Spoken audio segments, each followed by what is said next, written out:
En 1979, vous rencontrez Marc Lombroso, qui devient votre éditeur, c'est ça? Qu'est-ce qu'il a donc changé dans votre vie, cet homme? Il a cru en vous? Ce qu'il a changé, il a tout changé. Carrément. Oui, puisque moi, je travaillais dans un magasin de sport et je reçois un coup de fil. Il me dit, voilà, bonjour, je m'appelle Marc Lombroso. Vous aviez quand même fait Taifong et des Oui. premiers titres chez Warner en français. Voilà. Voilà. Et puis, voilà, c'était terminé, quoi. Carrément. Oui, je savais que j'allais continuer à écrire des chansons. Et c'est dans... voilà. Mais ne plus les interpréter. Non, je pensais pas trop les interpréter, non. D'accord. J'avais 2 enfants, donc, et puis ma vie était très belle, ça allait. Et je savais que j'allais continuer à écrire des chansons parce que ça me plaisait n'importe comment. Et il dit, voilà, j'aimerais écouter... J'ai entendu par hasard une chanson de vous qui est passée dans un radio-crochet chantée par une jeune fille, une des concurrentes. Donc j'ai téléphoné à la SACEM pour vous dire ce que peut faire un éditeur talentueux. J'ai téléphoné à la SACEM pour avoir vos coordonnées. Et donc j'aimerais vous rencontrer pour écouter ce que vous faites. Voilà. Vous avez dit oui? J'ai dit oui, on s'est rencontrés. Je lui ai donné une cassette avec des chansons que je faisais sur un théâtre 4 pistes le soir, après le travail. Et il a commencé à essayer de les placer, comme on dit, c'est-à-dire de les proposer à des interprètes, voilà, jusqu'au jour où un directeur artistique a dit ça nous intéresse. Donc là, on est en 1979. Donc Marc Lombroso vous dit je veux être ton éditeur. Est-ce que vous, non, jeune homme avec un peu il m'avait dit au départ moi je m'occupe d'essayer de placer tes chansons. Mon métier c'est éditeur. Voilà. Donc bon, alors qu'est-ce qui se passe? Et vous saviez ce que c'était un éditeur à ce moment-là? Il m'a expliqué. Ouais.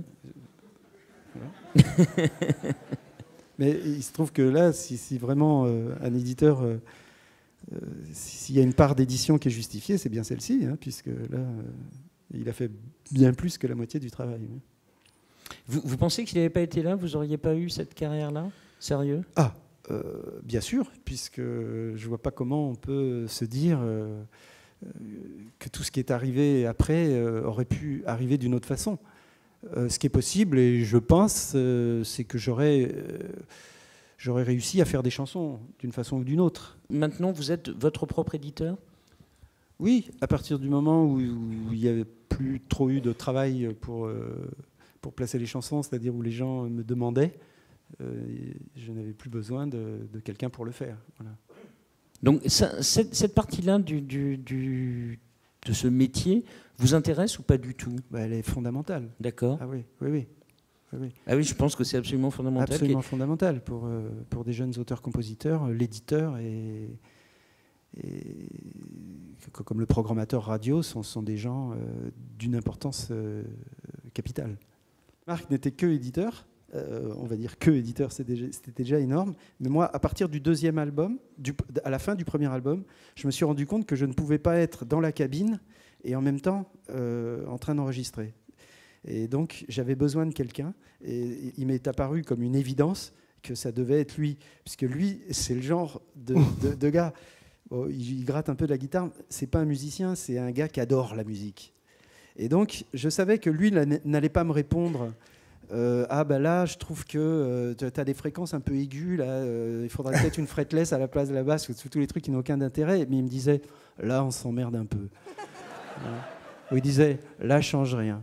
Ou alors, là, ça crie trop fort. Ou des trucs comme ça. C'est ce qu'est le souhait ultime de toute personne en train d'enregistrer. Qu'est-ce que vous aimez dans le rôle de l'éditeur, au-delà de la protection, des choses comme ça? C'est justement pouvoir peut-être marier des gens qui ne se seraient pas forcément rencontrés, c'est ça, tout simplement? Évidemment, tout le monde le cite cet exemple, mais une des plus grandes réussites françaises de l'édition, c'est quand même Woolsey Souchon. Oui. C'est-à-dire avoir dit, est-ce que je pense qu'il serait intéressant que vous travailliez ensemble. C'était bien de l'avoir pensé.